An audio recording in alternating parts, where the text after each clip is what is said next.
Hey, what's up guys? My name's Josh and today we're going to be talking about the Focal Radiance. Quick disclosures here, a viewer of the show who prefers to remain anonymous did send this in for a review. You know who you are. Thank you very much.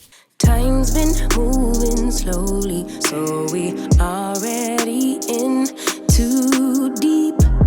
Can't get no sleep. A real quick rundown of this thing. This is a sort of a partnership, but primarily just like a brand alliance between Focal and Bentley. Now, notably, this is not by any means the first time a car/headphone collaboration has happened. You've had Koenigsegg and Beats, One More partnered with Maserati, Master and Dynamic partnered with Lamborghini, and Klipsch even partnered with McLaren. And there's been a couple others. So this is not exclusive, but this might be the one with the best headphone. And it's really just a marketing thing, right? Like Focal's not going to go to Bentley to have them design a sound signature for them, just in the same way that Bentley's not going to go to Focal to help design their car. But they have collaborated on a few other things for some of these other brands too, with certain brands making actual speakers for these cars. So the partnerships sort of make sense because there is a little bit of crossover there. I'm not sure about this one, but some of them do come with the car. So I believe there was like a Maserati run that actually came with the One More Treble drivers. Now, I'm not exactly sure what the exclusive deal is between Bentley and Focal because I don't own a Bentley.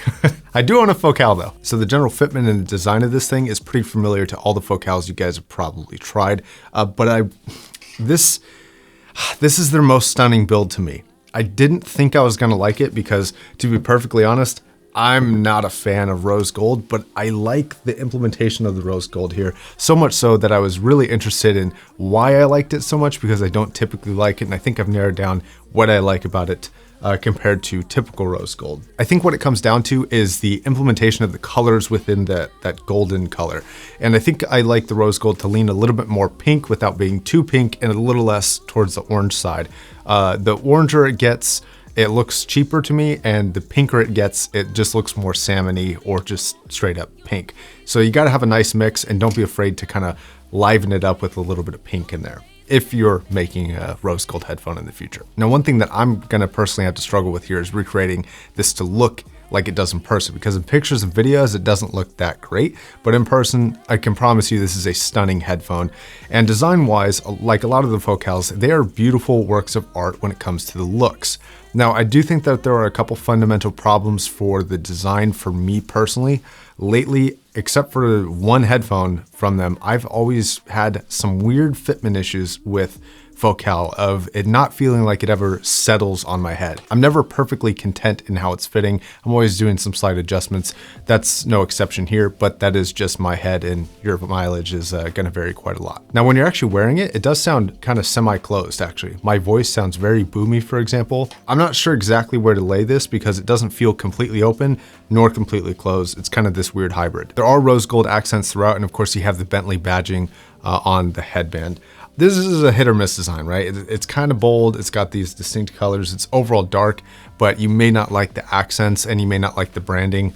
And that's just going to be something that you're going to have to make your own determination on whether or not it's good. So pretty much all Focals use a dynamic driver. This thing is no exception. It definitely continues on that trend. Since it's not my headphone, it's not sent from a company, I feel a little bit bad about stress testing it, so I didn't do it. But sometimes these drivers on deep bass notes do have some popping issues with where the driver will have too much bass go through it and it'll kind of bottom out and start popping a little bit. This is a known problem with a few of their headphones. I've even had a couple of the review units that I've had in here in the past do that. Now, this headphone is not as bassy as some of the other Focals that I've tried, and in my normal testing at normal listening volumes, I haven't had an issue so far. So that does give me a little bit of confidence. Now, the dynamics here, like most Focal headphones, is really good, but I find it more centralized in the mid-range and the treble response, where that seems to be the most active region of dynamics, where it's got the biggest kind of low volume to high volume swing. I actually find the dynamics in this headphone to be really impressive. Now, when it comes to the treble response, that's another really impressive region of this headphone, in my opinion, and not something that I was really expecting, because Focals historically for me have been pretty hit or miss. But I do find the treble to be incredibly fast with incredible tonality properties, and it's pretty flexible. And I don't feel like I was ever kind of folded into a minimized sense of tonality shifting like I have with some other focals. And I also don't feel like the treble response was too dark or too bright like I have with some other focals. The MG, for example, the Pro MG, seemed a little bit too dark for me, and something like the Utopia seemed a little bit too bright for me in some of the treble regions. This, I think, hits right on the head. Now, here's the thing. While it is very good, I'm going to consider it a 9 out of 10, and my 10 out of 10 for treble at this price is probably going to be the latest revision of the Odyssey LCD-X. And this is coming in at close to the same price tag. There is a separate video coming out soon about this headphone and all the changes and revisions they've made to it. And I think the treble response on this headphone is a little bit better than the Radiance, but the Radiance is still pretty good. I wouldn't complain about it at all personally. Mid-range is half good, half bad, and I think whether you like it or not is going to depend heavily on what type of music you listen to, kind of like everything else in the, the headphone world. But point is, there are some really good aspects of it and some not so great aspects of it. Let's talk about the bad ones first. Now, the upper mid-range seems a little bit tinny to me, and this is the biggest problem I think with this headphone. This is the biggest concerning area, where you're hit with the presence of like a female voice. You get hit with kind of the upper end frequencies of the mid-range, but then there's not a lot of body and depth behind it. So you could have an incredibly soulful singing upper mid-range focused vocalist, let's say Adele, for example, just as a really common one, and you kind of hear the shininess of her voice, but then there's nothing behind it.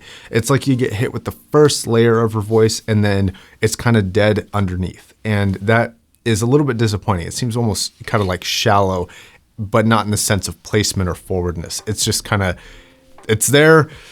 There's nothing magical about it. It doesn't seem incredibly deep or robust. It doesn't have that factor. Now, while I found that the biggest problem was vocals specifically, I do think that this can occasionally happen in guitar, where you have the upper end crispiness of, the treble response of the guitar, and then you have the lower mid-range kind of body and guts, and that's all really good, and I'll talk about that in a second. But then you get this kind of thinness somewhere in between where it seems a little bit hollow there, and then you get some, actually a kind of a tonality limitation where things do sound a little tinny in that region. They sound a little bit false and not perfect. Now, the lower mids in contrast are quite enjoyable, and this is actually a weird take because they've got this warmer lower mid-range where it's got a lot of body, it's got a lot of focus, but you don't feel like you're hit with the grittiness of some lower ended vocals. So you can listen to somebody incredibly deep like Avi Kaplan or Tim Faust,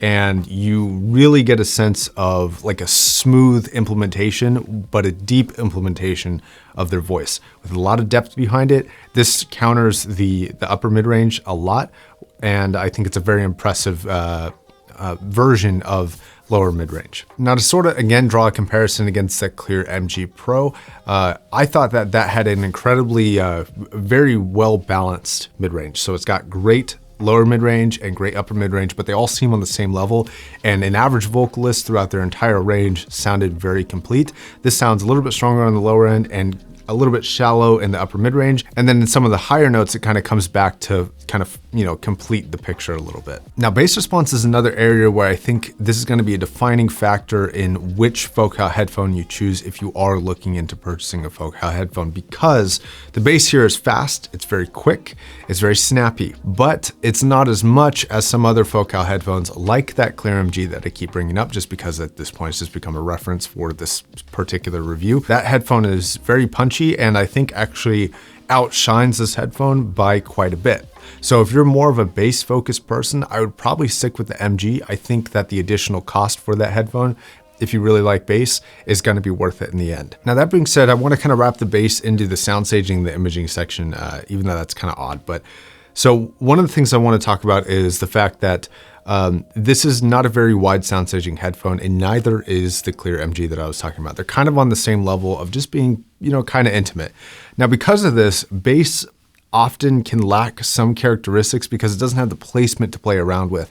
And that's something that like a Hyphen Aria can really do, where it can play around with bass shape and size and scale a lot. And that's something that you're gonna miss on the MG and on the Radiance. And that's kind of a shame. And I wish these headphones were a little bit wider, even though they do have a very personal sound. I do think some people are going to like it, but I think the majority of people might find the sound staging to be a little bit lacking here. Imaging itself, though, is pretty good, but you know, it's such a confined space, I don't really feel like that's hard to do. I find it much more impressive when headphones are very wide and they still have really good imaging without things being too vague.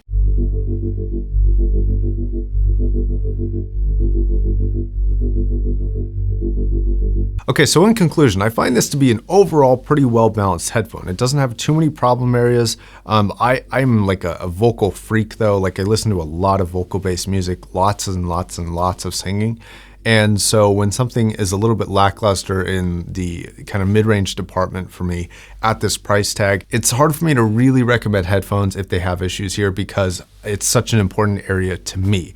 I would say it's probably not going to bother most users that much, and there are some other legitimate advantages like the treble response, for example, in that lower mid-range, where this headphone I think excels and is pretty good at. On some other points, you could make your mind up if you really care about the branding one way or another. If you really like the brand association with Bentley, then it might be worth it just for that. Or if you really dislike the brand association with Bentley, you may want to look towards other vocals that are similar to this. So I think that's going to wrap it up, guys. Thank you very much for watching. Thanks to the viewer who sent this out. Again, I really appreciate it.